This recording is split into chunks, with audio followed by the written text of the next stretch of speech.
नमस्कार दोस्तों, आपके अपने YouTube चैनल पर एक बार पुनः स्वागत है। ऊष्मागतिकी यानी हम आज जो टॉपिक कंसीडर कर रहे हैं वो है ऊष्मा यानी हीट वाला टॉपिक हम आपको एक्सप्लेन करके समझाएंगे। दोस्तों बहुत इंपॉर्टेंट टॉपिक है। आप आर्मी की तैयारी कर रहे हैं, आप पटवार की तैयारी कर रहे हैं, रेलवे की तैयारी कर रहे हैं या फिर आप एसएससी की तैयारी कर रहे हैं, तो ये चैप्टर आपके लिए बहुत महत्वपूर्ण रहने वाला है। सभी छात्र जो ग्राम सेवक की तैयारी कर रहे हैं, अत्यंत महत्वपूर्ण टॉपिक है। तो आज का जो टॉपिक हम स्टार्ट करने वाले हैं बच्चों, वो स्टार्ट करेंगे ऊष्मा।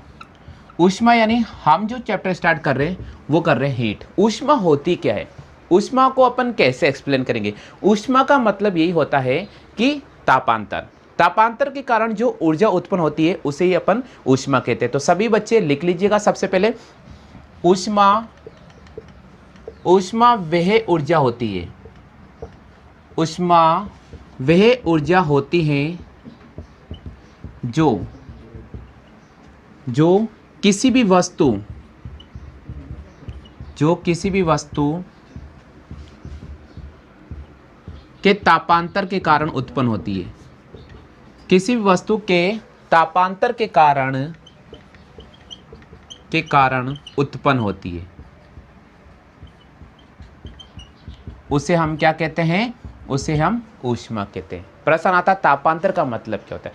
तापांतर का मतलब होता है कि मान लीजिए मैंने आपके सामने दो सिस्टम रखे, इसका टेम्परेचर मैंने 20 डिग्री सेल्सियस रखा है और इसका टेम्परेचर मैंने 25 डिग्री सेल्सियस रखा है। तो अब ऊष्मा कहाँ से कहाँ की ओर जाएगी, तो ऊष्मा ये देखेगी 25 डिग्री सेल्सियस वाली जो हीट है वो कहाँ पर प्रवेश करेगी, 20 डिग्री सेल्सियस वाले हीट में प्रवेश करेगी, और इसकी हीट कहाँ प्रवेश करेगी, इसमें। और जब तक चलता रहेगा ये प्रोसेस तब तक का इन दोनों का टेम्परेचर एक समान नहीं हो जाता है, वही कहलाता है तापांतर। यानी तापांतर के कारण जो उत्पन्न ऊर्जा होती है उसे ही अपन क्या कहते हैं, ये भी लिख लो बच्चों, बहुत इंपॉर्टेंट टॉपिक है। किसी भी वस्तु की ऊष्मा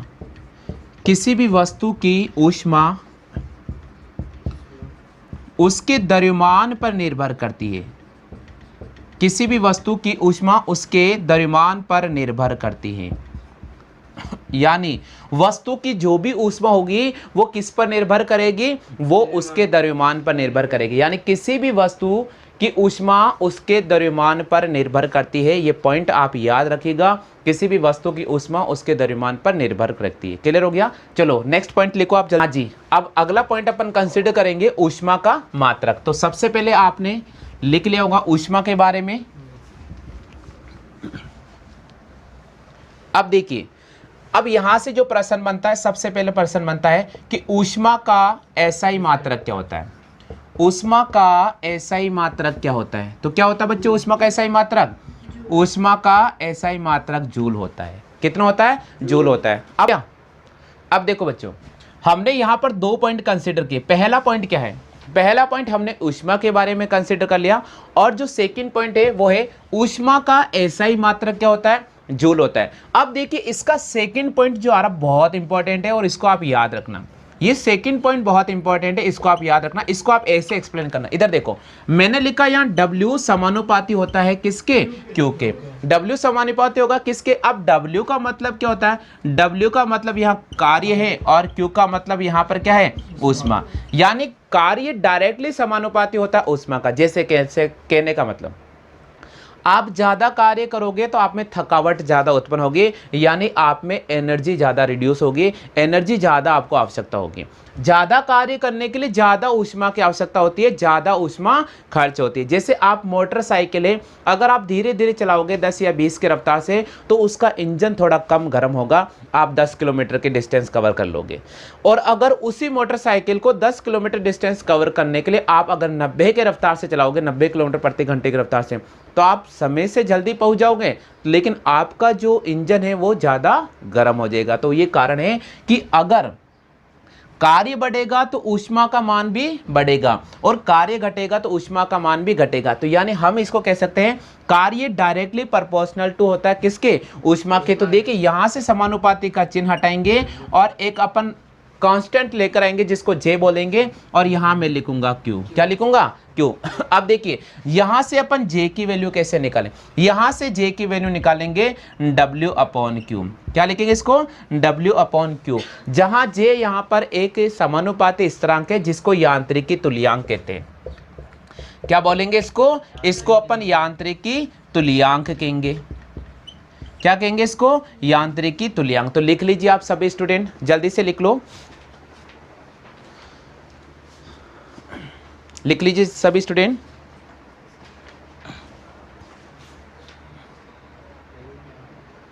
लिख लिया सबने? चलिए अब मैं आपको एक चीज बताऊं, इस जे का मान कितना होता है? इस जे का मान होता है 4.186 जूल बटेवे, यहां पर हो जाएगा कार्य यानी कैलोरी। ऊष्मा को किस में मापा जाता है? कैलोरी में। और कार्य का एसआई यूनिट होता है जूल, और ऊष्मा का एसआई यूनिट होता है क्या अपने पास में? कैलोरी। तो हमने यहां लिखा ऊष्मा का एसआई मात्रक क्या होता है? ऊष्मा का एसआई मात्रक जूल होता है, ये आप ध्यान रखना। क्लियर हो गया? चलिए नेक्स्ट पॉइंट लिख लो बच्चों। तो अपन बात करेंगे कि एक कैलोरी क्या होता है। एक कैलोरी क्या होता है? एक कैलोरी, हाँ जी, अगला पॉइंट आ रहा अपने पास में, एक कैलोरी। हाँ सभी बच्चे बताइए एक कैलोरी क्या होता है?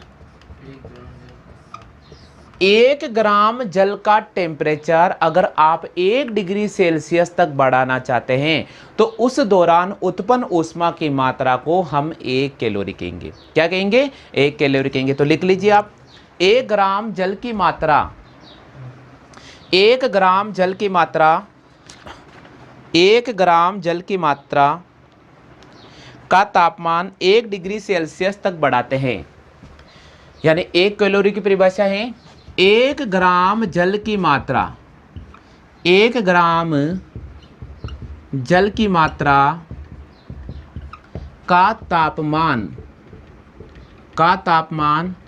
1 डिग्री सेल्सियस तक बढ़ाया जाए तो उत्पन्न ऊष्मा की मात्रा को, ऊष्मा की मात्रा को 1 कैलोरी कहते हैं। उत्पन्न ऊष्मा की मात्रा को 1 कैलोरी कहते हैं। अब साथियों मैं आपको एक जवाब देता हूं, देखिए सुनना, मैंने लिखा 1 जूल बराबर क्या बताया था? 4.86, सॉरी 1 कैलोरी बराबर, अभी लिखा था ना अपन ने, 1 कैलोरी बराबर कितना होता था? 4.186 जूल था, यही था ना। 1 कैलोरी बराबर होता है 4.86 जूल, ऊर्जा के बराबर होता है। यानी 1 कैलोरी का मान अगर आपसे पूछ ले तो 4.18 जूल को राइट करना पड़ेगा। अब अगर बच्चों आपसे पूछ ले कि 1 जूल का मान क्या होगा, इधर देखो यहां से जूल का मान निकालना है तो 4.18 कहां चला जाएगा? नीचे चला जाएगा। तो यहां से अपन 1 जूल की वैल्यू निकाल सकते हैं। 1 जूल बराबर होता है 1/4.18 कैलोरी के। किसके बराबर होगा? 1/4.18 कैलोरी के बराबर होगा 1 जूल की वैल्यू। आप दोनों की कॉपी कर लीजिएगा, बहुत इंपॉर्टेंट टॉपिक है, कॉपी कर लो बच्चों।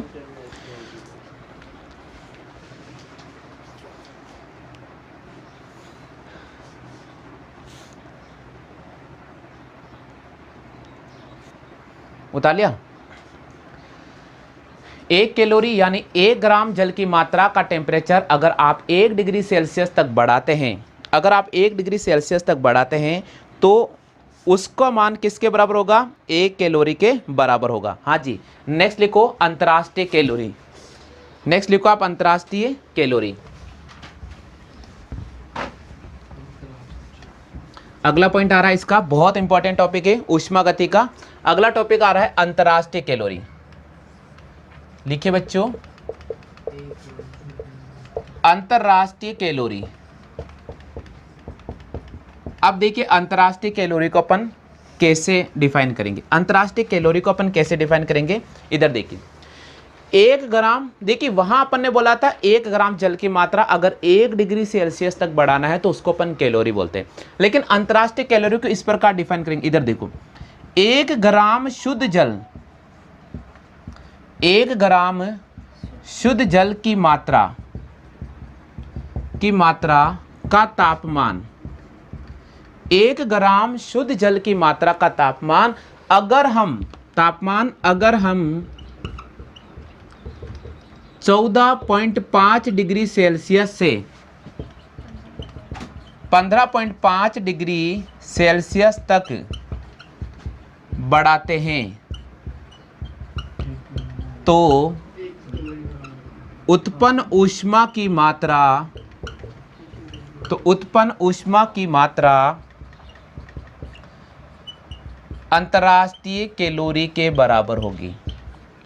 उत्पन्न ऊष्मा की मात्रा अंतर्राष्ट्रीय कैलोरी के बराबर होगी। ये भी डेफिनेशन लिख लीजिएगा। अगर हम 1 ग्राम शुद्ध जल की मात्रा का टेम्परेचर 14.5 डिग्री सेल्सियस से लेकर 15.5 डिग्री सेल्सियस तक बढ़ाते हैं तो उत्पन्न ऊष्मा की मात्रा को अपन 1 कैलोरी बोलेंगे। किसके लिए? अंतर्राष्ट्रीय कैलोरी। आगे लिखो BTU, ब्रिटिश थर्मल यूनिट। अगला है ब्रिटिश थर्मल यूनिट। तो अगला पॉइंट आ रहा है तीसरा इसमें, ब्रिटिश थर्मल यूनिट। देखो क्या होता है BTU, यहां लिखा मैंने BTU। इसको अंग्रेजी में अपन बोलेंगे ब्रिटिश थर्मल यूनिट। चलो अपन इसको कैसे अब एक्सप्लेन करेंगे। इधर देखो BTU का मतलब क्या होता है। BTU का मतलब होता है कि जल की जो मात्रा है उसको आपको पाउंड में लेनी पड़ेगी। अभी तक अपन किस में ले रहे थे? ग्राम में ले रहे थे। अब यहां पर किस में लेना पड़ेगा? पाउंड में लेना पड़ेगा। तो मैं लिखूंगा 1 पाउंड जल की मात्रा, 1 पाउंड जल की मात्रा का तापमान 1 फ़ारेनहाइट तक बढ़ाया जाए, 1 फ़ारेनहाइट तक बढ़ाया जाए तो उत्पन्न ऊष्मा की मात्रा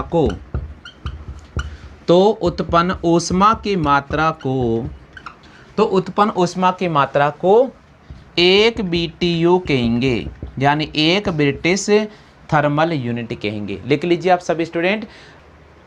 अब देखिए यहां से जो जनरली प्रश्न पूछे जाते हैं वो कौन कौन से प्रश्न पूछे जाता है कि 1 BTU यानी 1 ब्रिटिश थर्मल यूनिट में कैलोरी की मात्रा कितनी होती है? तो कितनी होती है? 252 कैलोरी। कितनी होती है बच्चों? 252 कैलोरी। अगर आपसे पूछ ले 1 ब्रिटिश थर्मल यूनिट कैलोरी में कितने कैलोरी की ऊष्मा उत्पन्न होती है तो उसमें 252 होती है। अगर आपसे पूछ ले कि 1 कैलोरी का मान कितने जूल के बराबर होता है? कितने जूल के बराबर होता है? 4.186 जूल के बराबर होता है। अगर आपसे पूछ ले 1 किलो कैलोरी, अगर आपसे पूछ ले 1 किलो कैलोरी, इधर देखो 1 किलो कैलोरी का मान कितना होता है तो साथियों आप इसको 1000 से मल्टीप्लाई कर दीजिएगा तो हमारे पास में हो जाएगा 4186 जूल के बराबर। ये प्रश्न कई बार पूछे जाते हैं, आप जल्दी से कॉपी कर लीजिएगा। तो हमने टॉपिक यहाँ पर जो कंसिडर किया है वो ऊष्मा गति वाला टॉपिक कंसिडर किया और उसका पार्ट हमने पढ़ा है ऊष्मा। तो सभी बच्चे एक बार रिवाइज कर लीजिएगा। ऊष्मा ये वह ऊर्जा होती है जो एक वस्तु से दूसरी वस्तु में केवल तापांतर के कारण स्थानांतरित होती है। किसी भी वस्तु में निहित ऊष्मा की मात्रा उसके द्रव्यमान पर निर्भर करती है। नेक्स्ट पॉइंट है यदि कार्य W और ऊष्मा Q में बदलता है तो W/Q की वैल्यू किसके बराबर होगी? J के बराबर होगी। और J यहाँ पर क्या कहलाता है? यांत्रिकी तुल्यांक कहलाता है। क्या कहलाता है? यांत्रिकी तुल्यांक, जिसे ऊष्मा का यांत्रिकी तुल्यांक कहते हैं, जिसका मान किसके बराबर होता है? इसका मान 4.186 जूल प्रति कैलोरी के बराबर होता है। किसके बराबर होता है? 4.186 जूल प्रति कैलोरी के बराबर होता है। लिख लिया। अगला टॉपिक लिखो तापमान। देखो पीछे आ जाओ, ताप दे रखा है।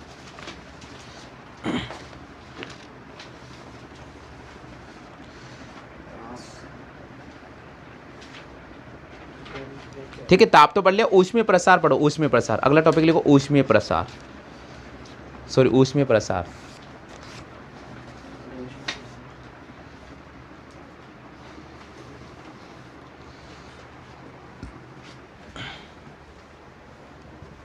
मिल गया ऊष्मीय प्रसार।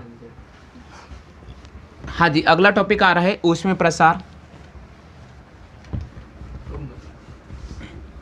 ऊष्मीय प्रसार ऊष्मीय प्रसार। तो पहला अपन ने ऊष्मा पढ़ लिया था, उसके बाद हमने टेम्परेचर पढ़ लिया है, और अब आपको हम पढ़ाने जा रहे हैं ऊष्मीय प्रसार। क्या पढ़ाने जा रहे हैं? ऊष्मीय प्रसार पढ़ाने जा रहे हैं। तो चलिए साथियों हम शुरू करते हैं ऊष्मीय प्रसार।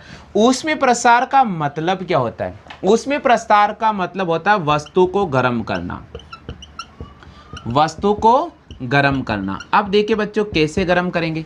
आपने कई बार देखा होगा कि जब हम चूल्हे के अंदर चिमटे को अगर गर्म करते हैं तो धीरे धीरे धीरे चिमटे का जो अपन जिस सिरे को अपन पकड़ते हैं वो भी गर्म हो जाता है ना। तो इसका कारण है कि ऊष्मीय प्रसार हो रहा है। क्या हो रहा है? ऊष्मीय प्रसार हो रहा है। तो वस्तु को गर्म करना। अब देखिए किसी भी वस्तु को गर्म करने पर क्या परिवर्तन होगा? उसकी लंबाई में परिवर्तन हो सकता है, उसके क्षेत्रफल में परिवर्तन हो सकता है, और उसके आयतन में परिवर्तन हो सकता है। तो लिखो आप, किसी भी वस्तु को गर्म करने पर, किसी भी वस्तु को गर्म करने पर, किसी भी वस्तु को गर्म करने पर उसकी लंबाई कॉमा उसके क्षेत्रफल कॉमा उसके आयतन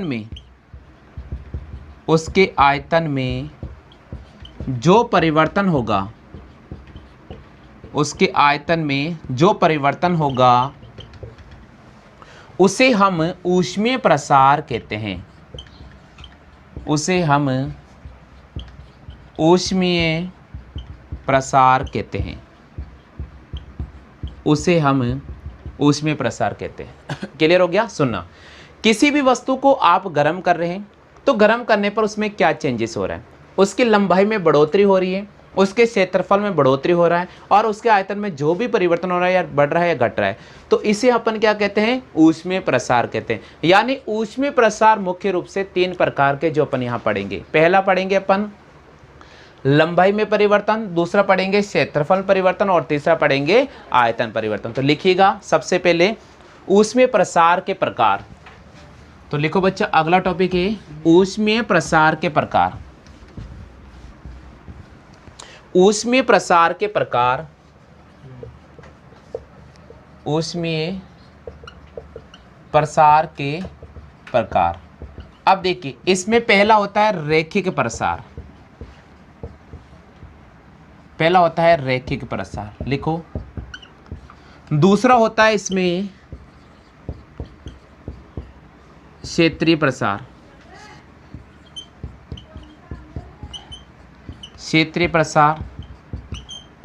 और तीसरा होता है इसमें आयतनीय प्रसार। इस प्रकार 3 प्रकार के अपन प्रश्न पढ़ेंगे इसमें, रेखीय प्रसार, क्षेत्रीय प्रसार और आयतनीय प्रसार। तो सबसे पहला पॉइंट लिखो आप, रेखीय प्रसार। तो पहला पॉइंट लिखना है रेखीय प्रसार। तो आप लिख लीजिएगा रेखीय प्रसार, या रेखिक प्रसार भी लिख सकते हैं। आप चाहो तो रेखीय प्रसार लिखो। देखो इसमें क्या रेखीय प्रसार है, फोन आ रहेगा, हटाइए। अरे यार, चल जाएगी ये तो चल जाएगी, ये चल जाएगी आप।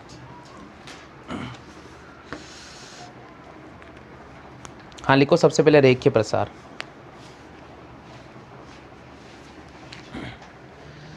पहला नंबर है रेखीय प्रसार, जिसको हम रैखिक प्रसार भी कहते हैं। रेखीय प्रसार का मतलब होता है किसी भी वस्तु को गर्म करने पर, लिखो आप सभी, किसी भी वस्तु को गर्म करने पर, किसी भी वस्तु को गर्म करने पर उस वस्तु की या तो लंबाई में परिवर्तन होगा या चौड़ाई में परिवर्तन होगा। उस वस्तु की या तो लंबाई में परिवर्तन होगा या चौड़ाई में परिवर्तन होगा, उसे हम रेखीय प्रसार कहते हैं। इसको जनरली अल्फा से डिनोट करते हैं। इसको जनरली अल्फा से डिनोट करते हैं। लिख लिया? इसको जनरली अल्फा से डिनोट करेंगे। सेकंड पॉइंट लिखो क्षेत्रीय प्रसार।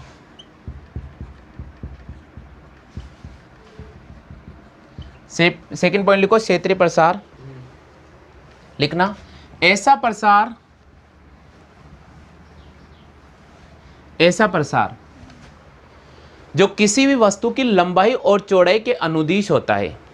ऐसा प्रसार जो किसी भी वस्तु की लंबाई और चौड़ाई के अनुदिश होता है उसे हम क्षेत्रीय प्रसार कहते हैं। उसे हम क्षेत्रीय प्रसार कहते हैं। हाँ, लंबाई और चौड़ाई के अनुदिश होता है उसे हम क्षेत्रीय प्रसार कहते हैं। इसको हम बीटा से डिनोट करते हैं।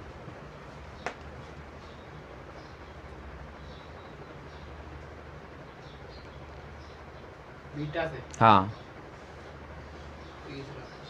तीसरा लिखो आयतनीय प्रसार गुणांक। सॉरी, आयतनीय प्रसार गुणांक नहीं, अभी आयतनीय प्रसार लिखो। जब किसी भी वस्तु को गर्म किया जाता है, जब किसी भी वस्तु को गर्म किया जाता है तो उसकी लंबाई चौड़ाई और ऊंचाई में जो परिवर्तन होता है, लंबाई चौड़ाई और ऊंचाई में जो परिवर्तन होता है, लंबाई चौड़ाई और ऊंचाई में जो परिवर्तन होता है उसे हम क्षेत्रीय प्रसार कहते हैं। सॉरी, आयतनीय प्रसार कहते हैं। उसे हम आयतनीय प्रसार कहते हैं। इसे जनरली गामा से डिनोट करते हैं। इसे जनरली गामा से डिनोट करते हैं। क्लियर हो गया? तो आज के टॉपिक में हमने ऊष्मा के बारे में पढ़ा था, हमने ऊष्मा के प्रसार के बारे में पढ़ा था और हमने तापमापी के प्रकार पढ़े थे। ठीक है दोस्तों, कल हम जो टॉपिक आगे कंसिडर करेंगे वो रेखीय प्रसार गुणांक के बारे में अध्ययन करेंगे, क्षेत्रीय प्रसार गुणांक के बारे में अध्ययन करेंगे और आयतनीय प्रसार गुणांक के बारे में अध्ययन करेंगे और उसके बाद ये टॉपिक कंप्लीट हो जाएगा।